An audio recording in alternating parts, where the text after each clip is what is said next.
Assalamu alaikum, dear students. We are discussing the chemotherapeutic drugs. In today's lecture, we are focusing on the miscellaneous anti-cancer drugs. First drug is an enzyme which is really act as an anti-cancer agent. It was in 1950, metabolism was discovered related to the amino acid asparagine. Normal cells apparently can synthesize the asparagine, while leukemia cells cannot synthesize the asparagine. They are dependent on the external source. If leukemic cells are deprived of asparagine, they will ultimately die.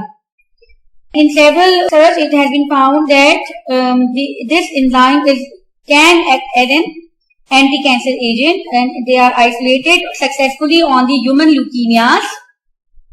They are tested successfully on the human leukemias. If this enzyme is given to the human, various types of leukemias can be controlled. Tumor cells, more specifically lymphatic tumor cells, they require the huge amount of the asparaginase. Why they require? Because of their rapid malignant growth. This means the asparagine from the diet, as well as they can make themselves in a very rare situation to satisfy their larger need of the asparagine. The L-asparaginase is an enzyme that destroys the asparagine external to the cell. However, normal cells are capable to produce asparagine they need internally, while tumor cells cannot make themselves. The result in the regression of the tumor. The enzymes convert asparagine into the blood, into the aspartic acid and ammonia by the process of the deamination. You can see that this is the normal cells and this is the neoplastic cell. It has been isolated from the E. coli, and choice of the cancer is the acute lymphocytic leukemia (ALL). The dose is 6,000 to 1,000 unit per kg for 3 weeks. enzyme है, तो enzyme basically unit per kg जो है वो IV दिया जाता है, orally नहीं दे सकते. Why enzyme cannot be given orally? You have to reply in the comment. What are the adverse effects? The adverse effect related to L-asparaginase is that it is a protein. There may be a hypersensitivity reaction. There may be a hepatic damage because जो metabolic pathways है ये इनको problem कर सकता है. They may also result in the reduction in the clotting proteins. There may be bleeding. There may be hyperglycemia. There may be confusion, coma, headache. Then we have the hydroxyurea. Hydroxyurea is an analog of the urea. नाम से लगा है hydroxyurea. It is an analog of the urea, and it acts by inhibiting the enzyme ribonucleotide reductase, and thereby by inhibiting the enzyme ribonucleoside diphosphate reductase, it inhibits the synthesis of the DNA. It is basically the cell cycle specific, act on the S phase of the cell cycle. It is orally active.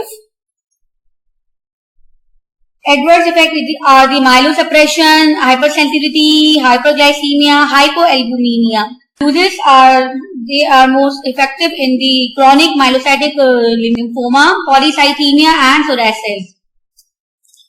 The dosage is 20 to 30 mg per kg per day orally. Then we have the procarbazine. What is procarbazine? It is available in a regimen in a MOC for non-Hodgkin lymphoma, and it is also indicated for the brain tumors. Procarbazine is basically depolymerized DNA, and it causes the chromosomal damage. The dose is 100 to 200 mg per daily. Due to the monoamine oxidase inhibitor effects, they have a tendency for the CNS effects. CNS effects हो सकते हैं इसके. If we talk about the radioactive isotopes, there are certain isotopes which are useful in different types of cancer. For example, iodine isotopes are useful for the thyroid type of cancer. In polycythemia vera. What is polycythemia vera? You have to check it. We have the phosphorus type of radioactive isotopes, and then we have the gold isotopes that is for the malignant, pleural, and peritoneal effusions. Hormones are also used in a cancer chemotherapy. Corticosteroids, glucocorticosteroids, They are due to their lympholytic actions. They are used in different types of leukemias and lymphomas. Rapid clinical improvement has been seen during the duration that can vary from 2 weeks to 9 months. They are used for initiation of the therapy due to their rapid action. So the choice of drug is the prednisolone or dexamethasone. Glucocorticoid are of also value in the radiation therapy, in the intracranial tumors for the symptomatic relief of the critically ill patients. So glucocorticoids or corticosteroids we कहते हैं commonly, they have marked lympholytic activity. Lymphomas and leukemias में there is increased number of lymphocytes, so they have also anti-inflammatory effects. They increase the appetite, prevent the anemia. They produce sense of well-being, symptoms कम हो जाएंगे, pen खत्म हो जाएगा, inflammation खत्म हो जाएगी, fever खत्म हो जाएगा, हाइपरसेंसिटिविटी रिएक्शन सप्रेस हो जाएंगे, and they control hyperglycemia. All glucocorticoids or corticosteroids, they have a tendency of hyperglycemia. They have also they decrease the calcium, they control hypercalcemia. Cancer associated hypercalcaemia है, उसको control करते हैं. Otherwise bone के लिए dangerous है, bone distortion करते हैं because it decreases the level of the calcium. They have non specific antipyretic effects. Fungal infection के चांसेस बहुत ज्यादा बढ़ जाते हैं by the use of the glucocorticoids. They increases the antiemetic effect of the problem नहीं बल्कि synergism है कि antiemetic effect of organs and centrals को ये करते हैं. नेक्स्ट हमारे पास है estrogen and they are the physiological antagonist of the androgens. So prostatic cancer के लिए basically they are use for the prostatic cancer. They thus used to antagonize the effect. Forfasterol is an analog of the estrogen, which is a prodrug, phosphate derivative of the stilbestrol. IV given, the dose is 600 to 1200 mg IV initially.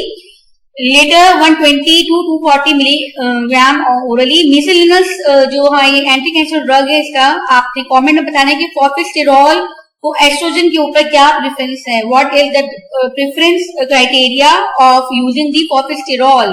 फॉरफेस्टेरॉल की selection हमने basically इसलिए की because it get concentrated in the prostate के अंदर ही, prostate gland के अंदर ही concentrate करती है. That's why it attains the concentration in the prostate and it prefer in the prostatic cancer.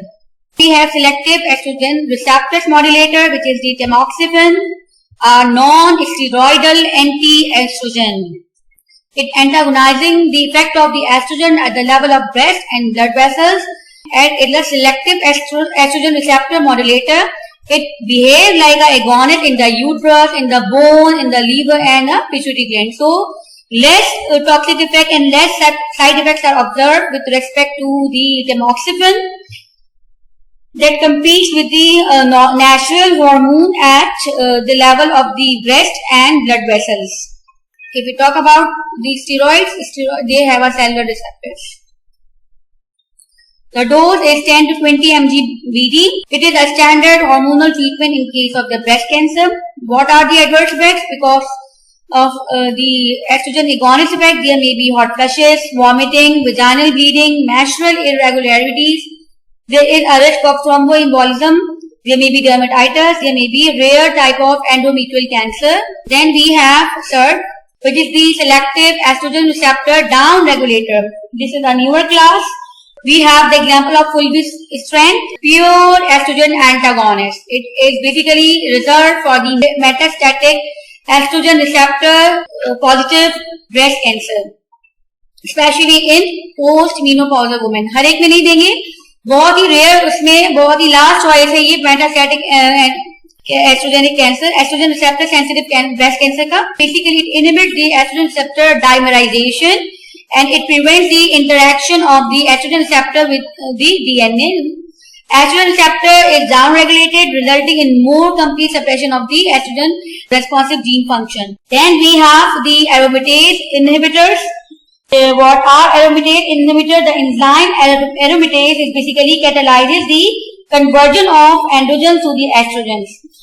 Inhibition of the aromatase is found to be effective in the breast cancer.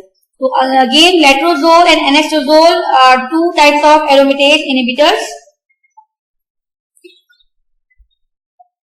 Exemestane was also there, but now not in use in practice. Exemestane नहीं use हो रहा है. Anastrozole and letrozole and they both are using. They are non-steroidal compound. They inhibit the aromatization of the testosterone and androstenedione and to form estrogens. Basically, it may be it also used as adjunct therapy to the mastectomy of the breast and definitely in a breast cancer. The dose is 2.5 mg BD orally. Anastrozole is more potent. 1 mg once daily is used in a case of breast cancer. Mild adverse effects are produced that are the hot flushes. Another type of the drug is there, which is the octreotide, which is a somatostatin analog. It is basically useful for the reduction of the growth hormone. They basically responsible for the decrease of the secretion of the growth hormone, insulin, glucagon and peptide hormones in the carcinoid tumors. जितने भी carcinoid tumours है वहां पे growth rate बहुत ज्यादा होता है. Growth rate को कंट्रोल करने के लिए we have another type of drug which is the octreotide and we have certain anti-androgens. These anti-androgens are basically reserved for the prostate cancer. They are androgen receptor antagonists. The dose is 250 mg twice a day, 50 mg once a day, and they are mainly reserved for the palliative treatment in the metastatic prostatitis after the orchidectomy. That is the testicular removal in case of the cancer. Again, we have 5-alpha reductase inhibitors. That is the finasteride. It is orally active. It decreases the level of the dihydrotestosterone. By inhibiting the enzyme 5-alpha reductase inhibitors, decrease the prostate volume, decrease the symptoms, increase the peak urine flow volume rate, and also decrease the level in the prostate. Dose is 5 mg per day. It is also useful for the prevention of the hair loss, and the side effects are the loss of libido and impotence in 5% patients. Then we have the agonist of the gonadotropin releasing hormone, that are the nafrelin, which are available as a nasal spray or subcutaneous injection. They basically responsible for the decrease in the FSH and LH release from the pituitary gland, and the release thereby they decreasing the release of the estrogen and the testosterone. They are useful in both type of cancer, that is the breast cancer and the prostatic cancer. Then we have the progestin, which is basically reserved for the metastatic endometrial cancer. The adverse effect of the progestin is the bleeding. This is the normal cycle in which gonadotropin releasing hormone agonists have a negative feedback mechanism on the secretion of the FSH and the LH, while flutamide inhibit the conversion of the testosterone at the gonadal level. GnRH analogs are acting on the pituitary gland level. Aromatase enzyme inhibitors are acting on the adrenal gland, inhibiting the generation of the androgens, while tamoxifen is acting on the breast level. So we are focusing on the newer anti-cancer drugs, that are monoclonal antibodies. Currently, they have the advantages that they are directed at the specific target of the specific type of the neoplasm. For example, trastuzumab is effective in the breast cancer only.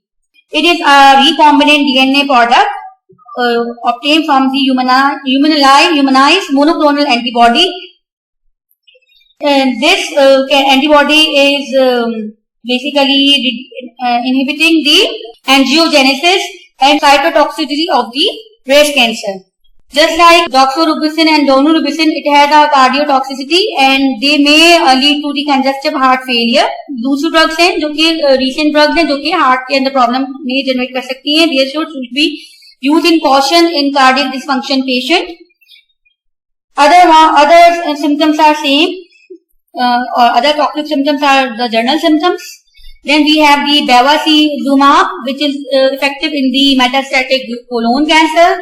We have the rituximab, and that is basically the result for the non-Hodgkin lymphoma.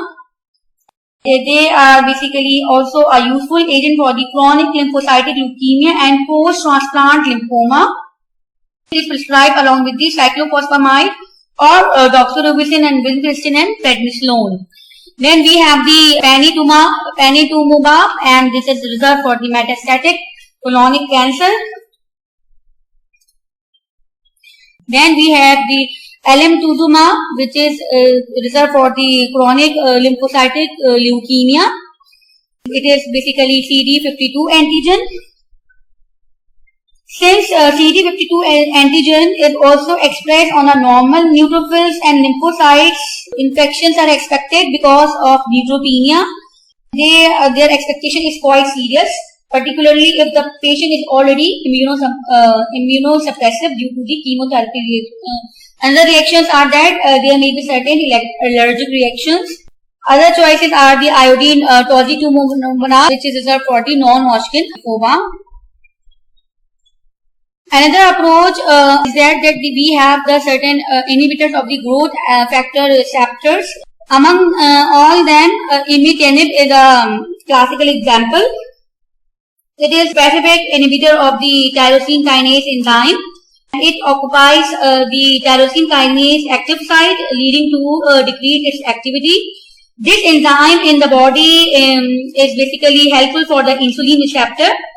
So imitinib is specific for the TK, is basically reserved for the chronic myelogenous leukemia and some other types of the cancer. Shortly, we can say that they act by inhibiting some selective type of tyrosine kinases, which are considered to be involved in the pathogenesis of the chronic myeloid leukemias. Imitinib, dasatinib and nilotinib are almost completely absorbed orally. Metabolism is by the cytochrome 3A4. They are excreted to the gut. Adverse effect related to this class of the drug is the skin rashes, nausea, vomiting, muscle cramp, edema, elevated serum transaminases. Gefitinib and elortinib, they inhibit the epidermal growth factor receptors. ये जो है different है, ये they are basically the epidermal growth factor receptor inhibitor of the tyrosine kinases. They are these receptors are overexpressed in different types of severe malignancies. तो और normally जिन malignancy में positive आएगा वहाँ पे ये effective होगा. Gefitinib is orally active, 250 mg per day. It has been taken and the side effects are mild, along with the allergic reactions to the skin like pruritus and skin rashes. Gefitinib and erlotinib are basically approved for the non-small cell lung cancer that has not responded for this first-line therapy. Then we have the other choices, that is the dasatinib, which is also nilotinib, which is also tyrosine kinase inhibitor. We have lapatinib, we have sunitinib, and we have sorafenib. You have to check their indication where these drugs are now currently using. This is the brief action. These are certain important combinations. Here you have to write down in your notebook. Then we will discuss it. For example, we have the most common regimen is the MOP, which is the meclorothamine, oncovin, prednisolone and procarbazine. Then we have ABVD. ABVD is basically adramycin, जो कि doxorubicin का जो है synonym है. Then we have B for bleomycin, B for vinblastine, and then dacarbazine. Then we have the CMS, which is the cyclophosphamide, methotrexate and 5-fluorouracil. Then we have CAF, which is the cyclophosphamide, doxorubicin and 5-fluorouracil. आपने क्या करना है कि आपने इसके आगे एक और कॉलम बनाना है और वहां पे लिखना है कि कौन सी टाइप्स हैं. तो आपने बताना है कि यूजली जब रेजिमेंट हम कंबाइन करते हैं तो कौन कौन सी टाइप बनाकर एक रेजिमेंट हम बनाते हैं. ठीक है. It is your today's class work. It's all about the anti cancer drug. Thank you.